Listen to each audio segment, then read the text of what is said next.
السلام عليكم ورحمة الله وبركاته. أهلا وسهلا بكم في حلقة جديدة من برنامج هلا مدريد. هنتكلم النهاردة عن ماتش مدريد وسيلتا فيجو وماتش برشلونة وأشبيلية، الماتشين اللي اتلعبوا واللي يعتبروا تجهيزات وتحضيرات لماتش الكلاسيكو يوم السبت الجاي إن شاء الله. يلا بينا نتفرج ايه اللي حصل. يلا بينا.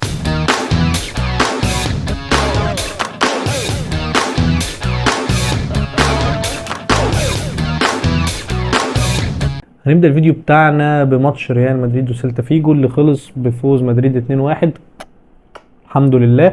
وانا مش عارف كل الفرق اللي بشجعها الموسم ده مالها، فرق بلا هوية. الاهلي بيقع ماشية بالزق وبيكسب، مدريد واقع بلا هوية بيكسب كده بالزق.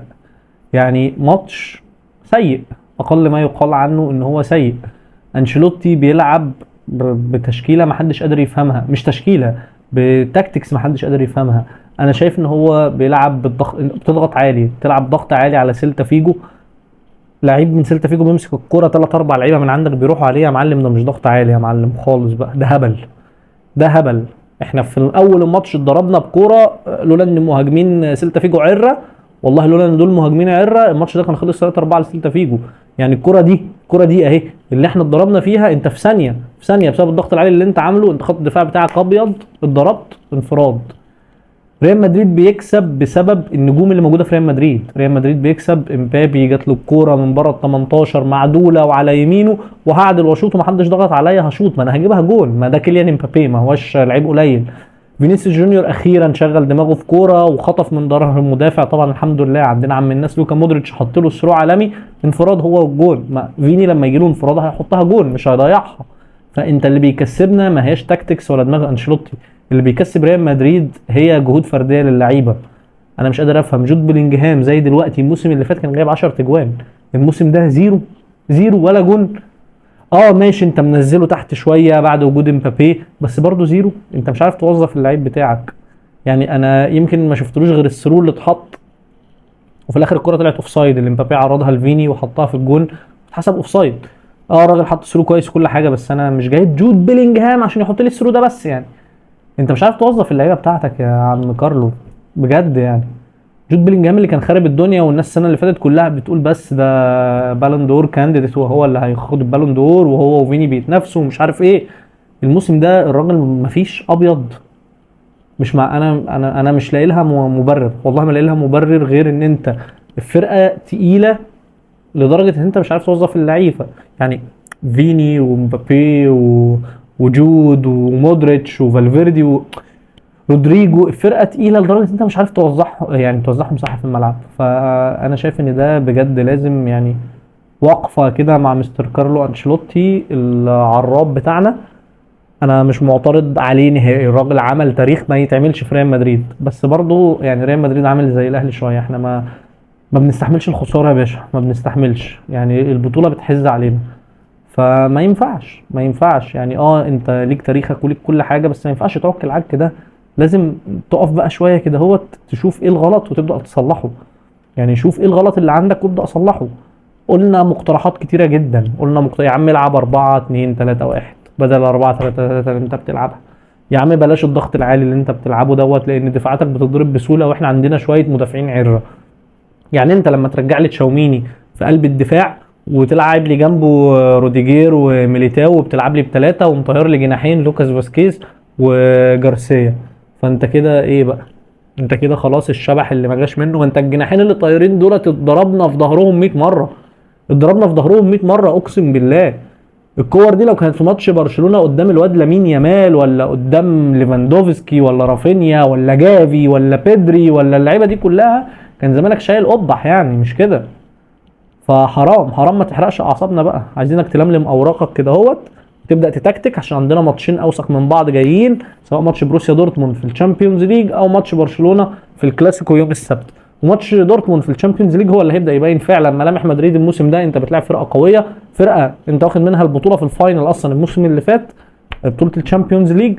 فده اول ماتش هقدر اشوف فيه فعلا انشيلوتي هيتصرف ازاي في الماتشات الصعبه، لان احنا متعودين على انشيلوتي ان هو راجل بيعرف يكسب الماتشات الصعبه. هو ياما كسبنا ماتشات صعبه كانت الاودز فيها مش ريال مدريد، كانت رايحه للفرقه اللي قصادها، زي ماتش الفم حاجه بتاع السيتي هو ياما عملها. ففي النهايه ماتش دورتموند بتاع بكره هو اللي هيحدد لي ملامح ريال مدريد، هل فعلا مدريد بلا هويه ولا هنشوف شكل تاني؟ بغض النظر ان الكلاسيكو ملوش حسابات، انت ممكن تبقى شايف مدريد ضايعه وبرشلونه واكله الاخضر واليابس، وانت تنزل الكلاسيكو تلاقي مدريد بتكسب عادي جدا مفيش اي مشكله. ده ماتش ملوش حسابات خارج اي حسابات، وماتش يعني انا شايف ان هو ماتش ببطوله. فرق بين ريال مدريد وبرشلونه 3 نقط، برشلونه هتكسب هتوسع الفرق ل6 نقط وهتشرخ في الدوري. مدريد كسبت هيبقى الاثنين متعادلين في النقاط ومحتلين المركز الاول سويا، فده هيخلي فرصه كبيره قوي لمدريد ان هي تقدر تنافس على الدوري تاني. خلينا بقى نتكلم عن هانز فليك وحلاوه وجمال هانز فليك وطعامه هانز فليك وحلاوه يا جماعه الكره الالمانيه. الراجل قلب برشلونه 180 درجه. برشلونه نازله قدام اشبيليه، بغض النظر عن الفيديو الكوميدي اللي اشبيليه نزلوه قبل الماتش دوت، اللي حسسونا ان هم هينزلوا بقى يفشخوا اللي بتوع برشلونه. بص يا عم، وانا ما قلتلكش؟ ما قلتليش حاجه حبيبي. مش انا قررت اغير النهايه؟ النهايه اتكتبت خلاص. بس لسه ما اتصورتش. الناس بتحب الاشرار. القفل عندنا، التسقيف عندنا. يبقى قابلني امتى وفين؟ بكره توقيت القاهره. ده ميعاد حلو قوي، ده بعد على طول. على طول. يلا بينا. يلا بينا. بس نزل برشلونه في اول نص ساعه 3 تجوان طرقعوا لهم، والله 3 تجوان طرقعوا لهم، مفيش كده، انا ما شفتش كده. فرقه متكامله بجد، فرقه متكامله من ناحيه نص الملعب، الهجوم، الدفاع، الفرقه جميله. هانز فليك عمل منظومه، ايا كان مين اللي بيخرج ومين اللي بيدخل هو بيمشي مع المنظومه، انا مش هخرج بره. هي دي الكره الالمانيه، عامله زي المكنه، انا حاطط مكنه هتشيل الراجل ده وهتحط الراجل ده مكانه، هي المكنه شغاله زي ما هي، الراجل ده هيجي يشتغل على سيستم هيفضل مشغل لي المكنه زي ما هي، ايا كان هتشيل الجزء ده وتحط لي جزء جديد، المكنه شغاله زي ما هي، هي مكنه منظومه معموله.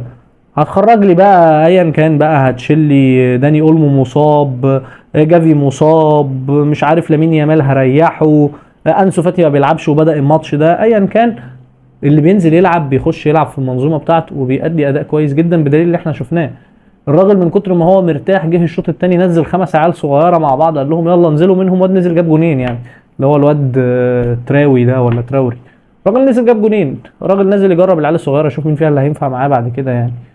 فلا هانز فليك لازم نشيد بيه، وباللي عمله في برشلونه حولها 180 درجه. ليفاندوفسكي قاعد اكتشاف نفسه في برشلونه، يمين يامال جوهره جوهره بجد، جوهره لازم يحافظوا عليها. انسو فاتي اول مره نشوفه هو ويمين يامال، الاثنين قالوا عليهم ميسي الجديد، اول مره نشوفهم في الملعب سوا كان الماتش ده.